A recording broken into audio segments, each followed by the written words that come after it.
IAS ಅಧಿಕಾರಿ ಜ್ಞಾನೇಂದ್ರ ಮನೆ ಮೇಲೆ ಇಡಿ ದಾಳಿಯಾಗಿದೆ. ಕೆಪಿಎಸ್ಸಿ ನೇಮಕಾತಿ ಸಂಬಂಧ ನಡೆದಿದ್ದಂತಹ ಇಡಿ ದಾಳಿ ಇದು. ಪಶು ವೈದ್ಯಾಧಿಕಾರಿಗಳ ನೇಮಕಾತಿಯಲ್ಲಿ ಅಕ್ರಮದ ಪ್ರಕರಣಕ್ಕೆ ಸಂಬಂಧಪಟ್ಟಂತೆ ಅಭ್ಯರ್ಥಿಗಳಿಂದ ಬರೋಬ್ಬರಿ 70 ರಿಂದ 80 ಲಕ್ಷ ಲಂಚ ಪಡೆದಂತ ಆರೋಪ ಇದೆ. ಈ ಬಗ್ಗೆ ನಿನ್ನೆ ಈ ಐಎಎಸ್ ಅಧಿಕಾರಿಗೆ ಸಂಬಂಧಪಟ್ಟಂಗೆ ಒಂದಿಷ್ಟು ಮಾಹಿತಿಗಳು ಬರ್ತಾ ಇತ್ತು. ಇದ್ದಕ್ಕಿದ್ದಂಗೆ ಅವರು ಫ್ಲೈಟ್ ಅನ್ನ ಬುಕ್ ಮಾಡಿಕೊಂಡು ಬೇರೆ ಕಡೆ ಎಲ್ಲೋ ಎಸ್ಕೇಪ್ ಆಗಿಬಿಟ್ಟಿದ್ದಾರೆ, ಅಬ್ಸ್ಕ್ಯಾಂಡ್ ಆಗಿಬಿಟ್ಟಿದ್ದಾರೆ ಅನ್ನುವಂಥ ಡೀಟೇಲ್ಸ್ಗಳು ಬರ್ತಾ ಇತ್ತು. ಈ ಬಗ್ಗೆ ಪ್ರಿಯಾಂಕ್ ಖರ್ಗೆ ಅವರು ಕ್ಲಾರಿಫಿಕೇಶನ್ ಅನ್ನು ನಿನ್ನೆ ಕೊಟ್ಟಿದ್ರು. ಅಭ್ಯರ್ಥಿಗಳಿಂದ 70 ರಿಂದ 80 ಲಕ್ಷ ಲಂಚ ಪಡೆದಂತ ಆರೋಪ ಇದೆ. ಈ ಹಿನ್ನೆಲೆಯಲ್ಲಿ ಕಳೆದ 3 ದಿನಗಳ ಹಿಂದೆ ಇಡಿ ದಾಳಿಯನ್ನು ನಡೆಸಿತ್ತು. ಪರೀಕ್ಷೆ ವೇಳೆ ಉಸ್ತುವಾರಿಯನ್ನು ವಹಿಸಿದ್ದು ಈ ಐಎಎಸ್ ಅಧಿಕಾರಿ ಜ್ಞಾನೇಂದ್ರ. ಇವರ ಮನೆ ಮೇಲೆ ಇಡಿ ಅಧಿಕಾರಿಗಳು ದಾಳಿ ನಡೆಸಿದರು.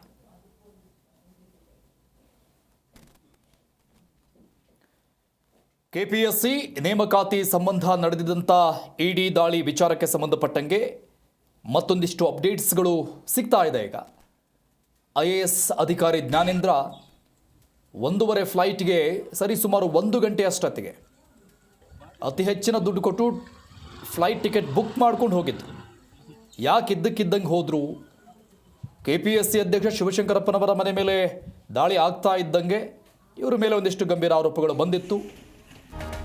3 ಕಾರ್ಗಳಲ್ಲಿ ಬಂದಿರುವಂಥ ಇಡಿ ಅಧಿಕಾರಿಗಳು, ಇಡೀ ಟೀಮ್ 3 ಕಾರ್ಗಳಲ್ಲಿ ಬಂದಿದ್ದ. ಇಡಿ ಅಧಿಕಾರಿಗಳನ್ನ ಒಳಗಡೆ ಬಿಟ್ಟಿಲ್ಲ. ಸೆಕ್ಯೂರಿಟಿ ಗೇಟ್ ಲಾಕ್ ಮಾಡಿದ್ದಾರೆ. ಜ್ಞಾನೇಂದ್ರ ಮನೆ ಸೆಕ್ಯೂರಿಟಿ ಗಾರ್ಡ್ ಇಡಿ ಅಧಿಕಾರಿಗಳನ್ನ ಒಳಗೆ ಬಿಟ್ಕೊಳ್ತಾ ಇಲ್ಲ. ಮನೆಯಲ್ಲಿ ಸಾಹೇಬ್ರು ಇಲ್ಲ ಅಂತ ಸಿಬ್ಬಂದಿಗಳು ಉತ್ತರವನ್ನು ಕೊಡ್ತಾ ಇದ್ದಾರಂತೆ. ಒಳಗಡೆ ಬಿಡ್ತಾ ಇಲ್ಲ. ಇದೇ ಮನೆ, ನಮ್ಮ ದೃಶ್ಯಗಳಲ್ಲಿ ನೀವು ನೋಡ್ತಾ ಇದ್ದೀರಿ. ಐಎಎಸ್ ಅಧಿಕಾರಿ ಜ್ಞಾನೇಂದ್ರ ಅವರ ಫೋಟೋ ಇದೆ. ಡೀಟೇಲ್ಸ್ ಕೊಡ್ತಾರೆ ನಮ್ಮ ಪ್ರತಿನಿಧಿ ವಿಶ್ವನಾಥ್ ಹರಿಹರ ಸಂಪರ್ಕದಲ್ಲಿದ್ದಾರೆ. ವಿಶ್ವನಾಥ್, ಐಎಎಸ್ ಅಧಿಕಾರಿ ಜ್ಞಾನೇಂದ್ರ ಅವರು ಈ ವಿಚಾರಕ್ಕೆ ಸಂಬಂಧಪಟ್ಟಂಗೆ, ಈ ಅಕ್ರಮ ನೇಮಕಾತಿಯ ಪ್ರಕರಣಕ್ಕೆ ಸಂಬಂಧಪಟ್ಟಂಗೆ ನಿನ್ನೆ ಒಂದಿಷ್ಟು ಬಹಳ ಪ್ರಮುಖವಾದಂಥ ಮಾಹಿತಿಗಳು ಬರ್ತಾ ಇತ್ತು. ಎಸ್ಪೆಷಲಿ ಇವ್ರ ವಿಚಾರಕ್ಕೆ ಸಂಬಂಧಪಟ್ಟಂಗೆ ಇದ್ದಕ್ಕಿದ್ದಂಗೆ ಟಿಕೆಟ್ ಬುಕ್ ಮಾಡಿಕೊಂಡು ಫ್ಲೈಟ್ನಲ್ಲಿ ಎಲ್ಲಿಗೆ ಜಂಪ್ ಆಗಿಬಿಟ್ರು, ಶಿವಶಂಕರಪ್ಪನವ್ರ ಮನೆ ಮೇಲೆ ಇಡೀ ದಾಳಿ ಆಗ್ತಾ ಇದ್ದಂಗೆ ಇವ್ರು ಯಾಕೆ ಹೋದ್ರು, ಸಂಬಂಧಿಕರ ಫೋನ್ ಸಂಪರ್ಕಕ್ಕೂ ಸಿಕ್ಕಿಲ್ಲ ಯಾಕೆ ಅಂತ. ಆಮೇಲೆ ಇವತ್ತೊಂದಿಷ್ಟು ಹೈ ಡ್ರಾಮಾಗಳು ಅವ್ರ ಮನೆ ಮುಂದೆ ಆಗ್ತಾ ಇದೆ.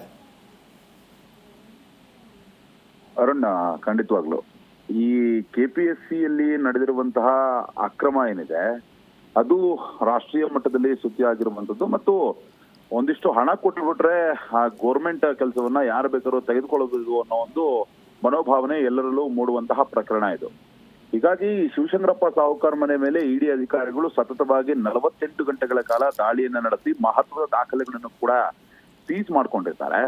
ಅದಾದ ಮೇಲೆ ಶಿವಶಂಕರಪ್ಪಗೆ ಮುಂದಿನ ವಾರ ನೋಟಿಸ್ ಕೊಟ್ಟು ವಿಚಾರಣೆಗೆ ಕರೆಸುವಂತಹ ಸಾಧ್ಯತೆ ಕೂಡ ಇರುವಂತದ್ದು ಇದೊಂದು ಭಾಗ. ಇಲ್ಲಿ ಅಂದ್ರೆ 2016ರ ಐಎಎಸ್ ಅಧಿಕಾರಿ ಆಗಿರುವಂತಹ ಈ ಜ್ಞಾನೇಂದ್ರ ಕುಮಾರ್ ಏನಿದ್ದಾರೆ, ಈತನ ವಿರುದ್ಧವಾಗೂ ಕೂಡ ಸಾಕಷ್ಟು ಆರೋಪಗಳು ಈಗ ಮುನ್ನೆಲೆಗೆ ಬರ್ತಾ ಇರುವಂತದ್ದು. ಯಾಕಂತಂದ್ರೆ ಈ ಪಶು ವೈದ್ಯಾಧಿಕಾರಿ ನೇಮಕಾತಿ ಹುದ್ದೆಯ ಒಂದು ಪರೀಕ್ಷೆ ಏನಿತ್ತು, ಆ ಪರೀಕ್ಷೆಯ ಸಂದರ್ಭದಲ್ಲಿ ಕಂಪ್ಲೀಟ್ ಆದಂತಹ ಉಸ್ತುವಾರಿಯನ್ನ ಈ ಜ್ಞಾನೇಂದ್ರ ಕುಮಾರ್ ವಹಿಸ್ಕೊಂಡಿರ್ತಾರೆ.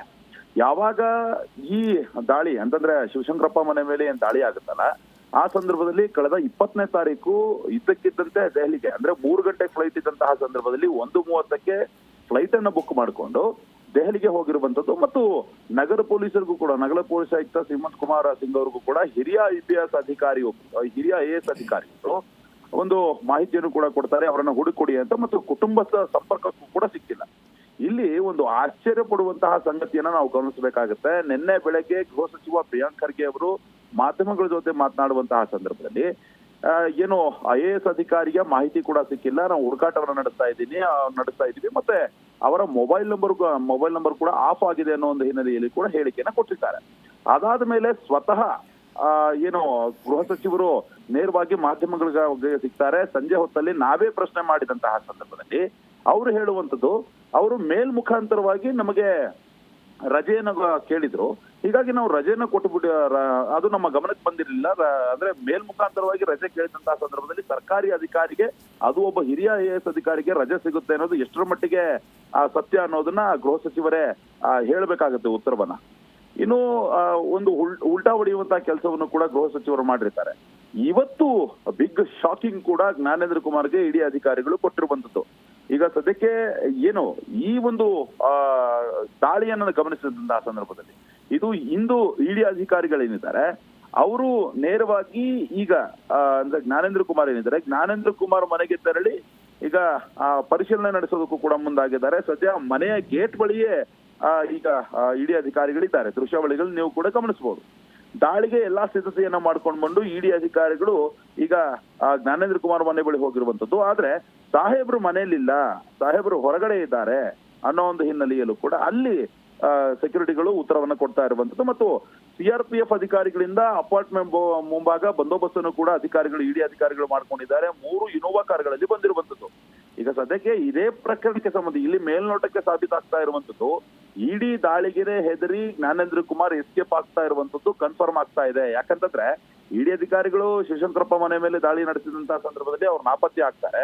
ಗೃಹ ಸಚಿವರು ನಡೆದ ಒಂದು ಬೇರೆ ಬೇರೆ ಉತ್ತರಗಳನ್ನ ಅಂದ್ರೆ ವಿಭಿನ್ನ ಉತ್ತರಗಳನ್ನ ಕೊಡ್ತಾರೆ. ಈಗ ಸದ್ಯಕ್ಕೆ ಇಡಿ ಅಧಿಕಾರಿಗಳ ಸ್ವತಃ ಜ್ಞಾನೇಂದ್ರ ಕುಮಾರ್ ಮನೆ ಮೇಲೆ ದಾಳಿ ನಡೆದಿರುವಂತದ್ದು KPSC ಪ್ರಕರಣಕ್ಕೆ ಸಂಬಂಧಪಟ್ಟಂತೆ ಅನ್ನೋದು ಕೂಡ ಗೊತ್ತಾಗ್ತಾ ಇದೆ.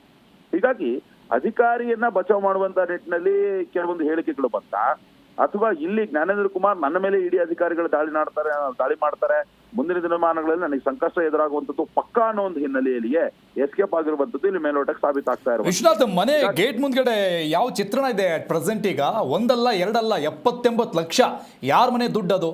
ಇವರು IAS ಅಧಿಕಾರಿ ಮನೆ ಬಿಟ್ಟು ಹೋಗ್ಬಿಟ್ಟಾರ, ಎಲ್ಲಿ ಹೋಗಾರ ಗೊತ್ತಿಲ್ಲ, ಅವ್ರು ಹುಡುಕೊಡಿ ಅಂತ ಇವರು ಸ್ಟೇಷನ್ಗೆ ಹೋಗಿ ಕಂಪ್ಲೇಂಟ್ ಕೊಡ್ಬೋದು ಅವ್ರ ಮನೆಯವರು.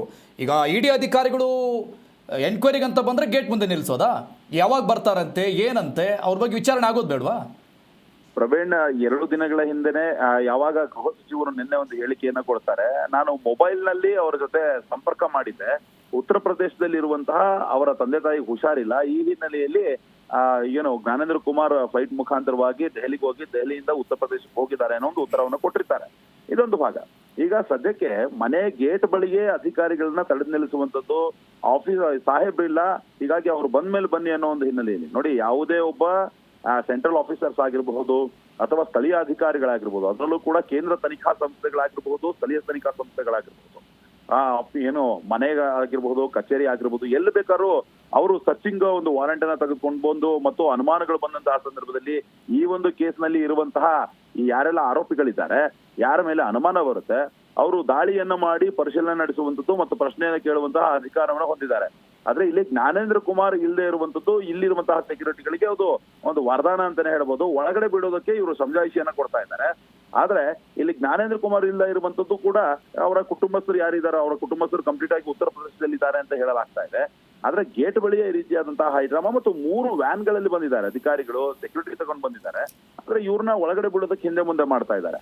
ಆದ್ರೆ ಅಧಿಕಾರಿಗಳು ಕೂಡ ನಾವು ಪರಿಶೀಲನೆ ನಡೆಸಬೇಕು ಅನ್ನೋ ಒಂದು ಹಿನ್ನೆಲೆಯಲ್ಲಿ ಅವರ ಒಂದು ಕೆಲಸಕ್ಕೆ ಏನೋ ಅಡ್ಡಿ ಮಾಡಬೇಡಿ ಅನ್ನೋ ಒಂದು ಹಿನ್ನೆಲೆಯಲ್ಲೂ ಕೂಡ ಅವ್ರಿಗೆ ಕನ್ವೆ ಮಾಡುವಂತ ಪ್ರಯತ್ನವನ್ನ ಮಾಡ್ತಾ ಇದ್ದಾರೆ. ಆದ್ರೆ ಇಲ್ಲಿ ಜ್ಞಾನೇಂದ್ರ ಕುಮಾರ್ ಇಲ್ಲ ಇರುವಂತದ್ದು ಸ್ವಲ್ಪ ಇಡಿ ಅಧಿಕಾರಿಗಳ ತನಿಖೆಗೆ ಹಿನ್ನಡೆ ಆಗುವಂತದ್ದು ಸಹಜ. ಆದ್ರೆ ಯಾವಾಗ 2 ದಿನಗಳ ನಂತರ ಅವ್ರು ಬರ್ತಾರೆ ಅನ್ನೋ ಒಂದು ಉತ್ತರವನ್ನ ಗೃಹ ಸಚಿವರೇನು ಕೊಟ್ಟಿದ್ದಾರಲ್ಲ, 2 ದಿನ ಬಂದಾದ್ಮೇಲೆ ಮತ್ತೆ ಇಡಿ ಅಧಿಕಾರಿಗಳು ಖಂಡಿತವಾಗ್ಲೂ ದಾಳಿ ನಡೆಸುವಂತಹ ಸಾಧ್ಯತೆ ಇರುತ್ತೆ. ಇನ್ನಾದ್ರೂ ಕೂಡ KPSC ಯಲ್ಲಿ ನಡೆದಿರುವಂತಹ ಭ್ರಷ್ಟಾಚಾರ ಹಗರಣ ಏನಿದೆ ಅದನ್ನ ಕಂಪ್ಲೀಟ್ ಆಗಿ ಹೊರಗೆ ತರುವಂತಹ ನಿಟ್ಟಿನಲ್ಲಿ ಯಾವುದೇ ತನಿಖಾ ಸಂಸ್ಥೆಗಳು, ರಾಜ್ಯದ ತನಿಖಾ ಸಂಸ್ಥೆಗಳಾಗಿರ್ಬೋದು ಅಥವಾ ಕೇಂದ್ರದ ತನಿಖಾ ಸಂಸ್ಥೆಗಳಾಗಿರ್ಬೋದು, ಯಾವಾದ್ರೂ ಬಂದು ಇಲ್ಲಿ ತನಿಖೆ ಮಾಡುವಂತಹ ಸಂದರ್ಭದಲ್ಲಿ ಎಲ್ಲರೂ ಕೂಡ ಸಹಕಾರ ಕೊಡಬೇಕಾಗಿರೋದು ಕರ್ತವ್ಯ. ನೋಡೋಣ, ಕಾದ್ ನೋಡೋಣ, ಕೆಲವೇ ನಿಮಿಷಗಳ ನಂತರ ಏನಾದ್ರೂ ಒಳಗಡೆ ಹೋಗೋದಕ್ಕೆ ಅವಕಾಶ ಸಿಗುತ್ತಾ ಅಂತ. ಥ್ಯಾಂಕ್ ಯು ವಿಶ್ವನಾಥ್ ಡೀಟೇಲ್ಸ್ಗೆ. ಅಲ್ಲಿನ ಪರಿಸ್ಥಿತಿ ನೋಡ್ತಾ ಇದ್ದೀವಿ.